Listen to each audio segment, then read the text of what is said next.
بسم اللہ الرحمن الرحیم۔ بسم اللہ الرحمن الرحیم۔ السلام علیکم ورحمۃ اللہ۔ میں ہوں احسان اللہ منصور۔ ہم بات کر رہے ہیں ایسے موضوعات پر جو میاں بیوی کو ایک دوسرے کے قریب لانے کا باعث بن سکتے ہیں یا بے احتیاطی کی وجہ سے بعض اوقات ایک دوسرے سے دوری کا باعث بن سکتے ہیں۔ ان میں سے آج جس نقطے پر ہم بات کرنے جا رہے ہیں اس کا استعمال تو بہت زیادہ ہے، وہ گھروں میں بہت زیادہ اس پہ ڈپینڈ کیا جاتا ہے، لیکن افسوس کی بات یہ ہے وہ ایک تخیل ہے، وہ ایک ہوائی بات ہے، وہ ایک سوچ کا وہ پرندہ ہے جدھر سے مرضی اڑاؤ، جدھر مرضی جا کے بٹھا دو۔ ایک ایسی تصویر کشی ہے جو آپ کی پسند کے مطابق اس میں منظر نظر آتا ہے، اور وہ جملہ اور وہ عمل اگر ہم اس سے اپنے آپ کو بچا لیں۔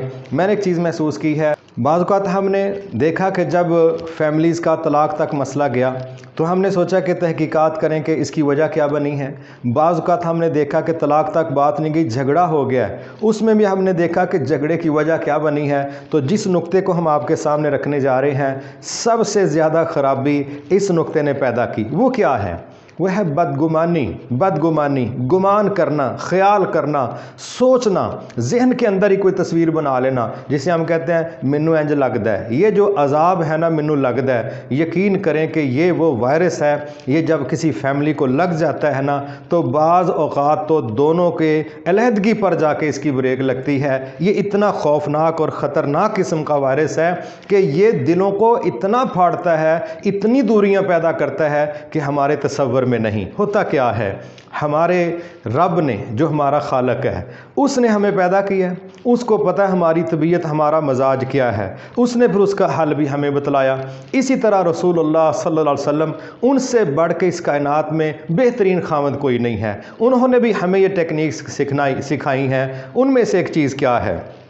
مثلاً قرآن مجید میں عام سوسائٹی کے حوالے سے کہا گیا کہ بھئی آپ بدگمانی سے بچیں، پھر نبی صلی اللہ علیہ وسلم نے فرمایا کہ آپ بدگمانی سے بچیں۔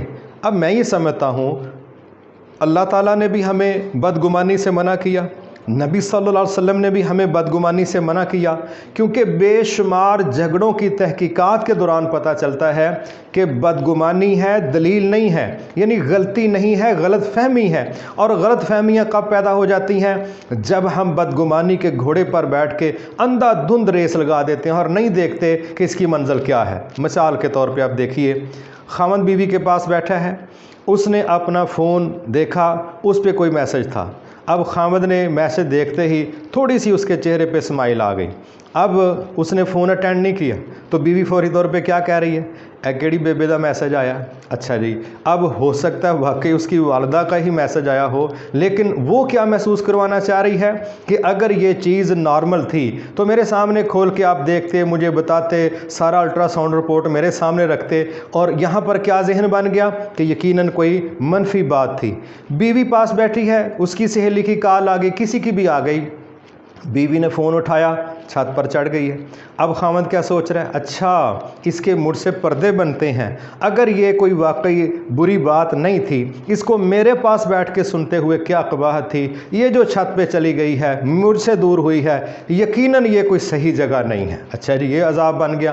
خاوند بیرون ملک بیٹھا ہے، اس نے 2 دفعہ 3 دفعہ 4 دفعہ کال کی ہے، بیوی کا فون بزی جا رہا ہے۔ اب وہ ذہن میں کیا سوچ رہا ہے؟ مثال کے طور پر اگر یہ وہ سوچے، اچھا مجھ سے بڑھ کے اس کو عزیز کون ہو گیا جی، میری کال آ رہی ہے اور میری کال اٹینڈ کرنے کی بجائے یہ دائیں بائیں کسی سے رابطے میں ہے، وہ کون ہو سکتا ہے؟ بالکل مجھے میری بہن نے بتایا تھا، مجھے میری کزن نے بھی اشارہ دیا تھا، وہ فلاں ایک ہے، اس کا بھی کبھی اس کو فون آتا ہے، مجھے لگتا ہے یہ پھر وہی رولا ہے۔ اچھا جی، وہ باہر بیٹھا مصیبت میں پڑا ہے، بیوی گھر بیٹھی ہے، وہ کہتی ہے کہ بھئی ہفتہ ہو گیا ہے تو میری کال نہیں مل رہی، اٹینڈ نہیں کر رہی، مجھے لگتا ہے وہ باتیں کرتا ہے کہ اس طرح کی، لگتا ہے اس نے ادھر ہی کوئی کام نیا سیٹ کر لی۔ یہ جو بدگمانیاں ہیں نا، یقین کریں کہ ہمارے رب نے، قربان جائیے اپنے رب پر، کہ انہوں نے بہت پہلے ہمیں یہ بات سمجھائی۔ عام سوسائٹی جن کے ساتھ ہمارا واسطہ گاہے بگاہے پڑتا ہے، جن سے ہمارے مفادات یا ضروریات بڑی تھوڑی تعلق رکھتی ہیں، ان کے متعلق بھی ہمیں یہی سمجھایا گیا کہ بدگمانی سے کام نہ لیں۔ کیونکہ بدگمانیوں پر جب فیصلے ہوتے ہیں نا تو شرمندگی ہوتی. ان شرمندگیوں کے فیصلوں سے بچنے کے لیے کیا خوبصورت بات کی ہے نبی صلی اللہ علیہ وسلم نے. ہم ظاہر کے پابند ہیں. آپ اندازہ کریں, یہ تو ایک الگ سا میٹر ہے نا. آپ سمجھیے کہ مجھے یہ لگتا ہے کہ اس نے یہ سوچا ہے, مجھے یہ لگتا ہے یہ کرنے جا رہا ہے, مجھے یہ لگتا ہے یہ وہ کر جائے گا. یار یہ جو لگنے والا عذاب ہے نا, اس سے بیویوں کو بھی بچنا چاہیے, خامدوں کو بھی بچنا چاہیے. یہ اتنی تباہ کن چیز ہے. آپ اندازہ کریں, نبی صلی اللہ علیہ وسلم کا دور ہے, ایک شخص جنگ کے دوران لڑ رہا ہے, لڑائی کر رہا ہے, تو وہ بندہ کفار کی طرف سے آیا تھا, اس نے اٹیک کیا کفار کی طرف سے.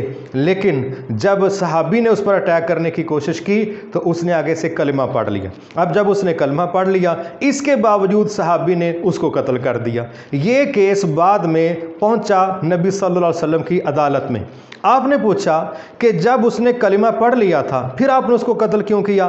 تو وہ صحابی کہنے لگے, جی اس نے تو کلمہ پڑھا تھا میری تلوار کے خوف سے. اب اگر آپ سچویشن دیکھیں, بالکل صحابی کی بات سمجھ آ رہی ہے کہ جنگ میں اس نے حملہ کیا تھا اور اس نے ان کے حملے سے بچتے ہوئے یہ جو تھوڑا سا وقت تھا اس دوران کلمہ پڑھا ہے. تو میرے بھائی, لیکن اس کا کلمہ پڑھنا, اس کے باوجود صحابی کا اس کو قتل کر دینا, جب یہ کیس آپ کی عدالت میں پہنچا اور صحابی نے یہ وضاحت پیش کی کہ جو سچویشن تھی اس کے مطابق تو مجھے یہی لگا کہ اس نے میری تلوار کے ڈر سے, موت کے ڈر سے کلمہ پڑھا ہے, تو نبی صلی اللہ علیہ وسلم نے سچویشن دیکھنے کے باوجود کیا فرمایا, کیا تو نے اس کا دل چیر کے دیکھ لیا تھا کہ اس نے اللہ کے خوف سے کلمہ پڑھا ہے یا تیری تلوار کے ڈر سے کلمہ پڑھا ہے؟ تو وہ صحابی کہتے ہیں, یہ بات آپ نے اتنی دفعہ کی کہ میں پریشان ہو گیا. میں سوچتا تھا کاش میں آج ہی مسلمان ہوا ہوتا.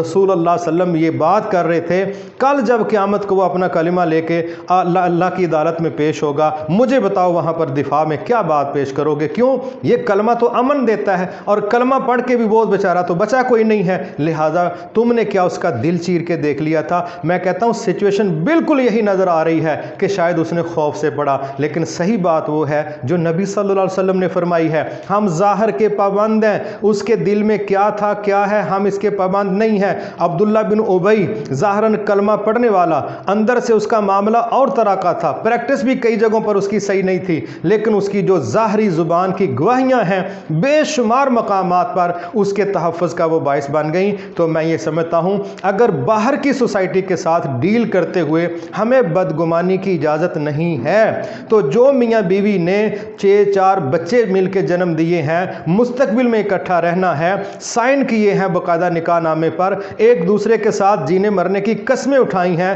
دن رات ایک دوسرے کی خدمت کر رہے ہیں, اگر یہاں بھی بدگمانی سے اپنے آپ کو نہیں بچانا زیادہ ضروری تو کیا باہر کے لوگوں کے ساتھ بچانا زیادہ ضروری ہے؟ لہٰذا میری گزارش ہے, جو خاندان یہ چاہتے ہیں ہم اجڑنے سے بچ جائیں, جو فیملیز یہ چاہتی ہیں ہمارے درمیان وصف سے جنم نہ لیں, جو فیملیز یہ چاہتی ہیں ہمارے درمیان دراڑ اتنی بڑی نہ ہو کہ بات طلاق تک جائے یا مار دھاڑ تک جائے یا ایک دوسرے کی انسلٹ تک جائے, تو اللہ کے لیے میری گزارش ہے, عام لوگوں کے ساتھ ڈیلنگ میں اللہ کے نبی نے بدگمانی سے منع کیا ہے. تو میاں بیوی کا سب سے زیادہ فرض بنتا ہے وہ ایک دوسرے پر بدگمانی نہ کریں, اچھا گمان کریں, اچھا گمان کریں, اچھا گمان کریں. مومن سے اچھا گمان رکھنے کا ہمیں آرڈر ملا ہے اور میاں بیوی سے بڑھ کے کوئی ایک دوسرے کا خیر خواہ نہیں ہے. لہٰذا یہ جو وائرس ہے نا, منو ہے لگتا ہے اے کم خراب ہونے لگا ہے, تو مہربانی کر کے اس الٹرا ساؤنڈ رپورٹ کو سائڈ پر ہی رکھیں اور رب پر توکل کریں. جو آپ کو نظر آ جائے اس پر بات کر لیں, اور جو آپ کو نظر نہیں آیا, آپ کے سامنے کام نہیں ہوا, اس سے اللہ کے لیے بدگمانی سے اپنے آپ کو بچا لیں. ورنہ ایسا نہ ہو آپ کی بدگمانیاں خوابوں میں خیالوں میں آپ کے گھر کو اجاڑنے تک نہ پہنچا دیں. ایک ہی مسئلے کا حل ہے, اگر آپ کے سامنے خرابی منکشف ہو جائے تو اس پر بات کر لیں. جب تک رب کسی کا پردہ رکھے آپ کو کسی کو ننگا کرنے کی اجازت نہیں ہے, اور جب رب نے کسی کو ننگا کر دیا تو پھر آپ کسی کا پردہ رکھ ہی نہیں سکتے, رکھنے کی ضرورت نہیں ہے. سادے لفظوں میں اگر اللہ نے کسی کو بے عزت ہونے سے بچانا ہے تو آپ کو کسی کے کپڑے اتارنے کی ضرورت نہیں ہے, اور جب رب کسی کو بے عزت کرنے پہ آ جائے تو آپ کا دفاع کسی کام نہیں آئے گا. اس لیے اپنے آپ کو مثبت رکھنے کے لیے, پرسکون رکھنے کے لیے, محفوظ رکھنے کے لیے یہ طے کر لیں کریں کہ خاوند بیوی کے حوالے سے، بیوی خاوند کے حوالے سے، جب تک دلیل کے ساتھ کو بات سامنے نہ ہو بدگمانی پر سٹیٹمنٹ نہ دیں، بدگمانی پر تبصرے نہ کریں، بدگمانی پر مبنی فیصلے نہ سنائیں، ورنہ آپ اپنا گھر توڑ بیٹھیں گے۔ اجازت دیجیے، اللہ حافظ، السلام علیکم ورحمۃ اللہ وبرکاتہ۔ مایوس مت ہونا امیدوں کے سمندر میں،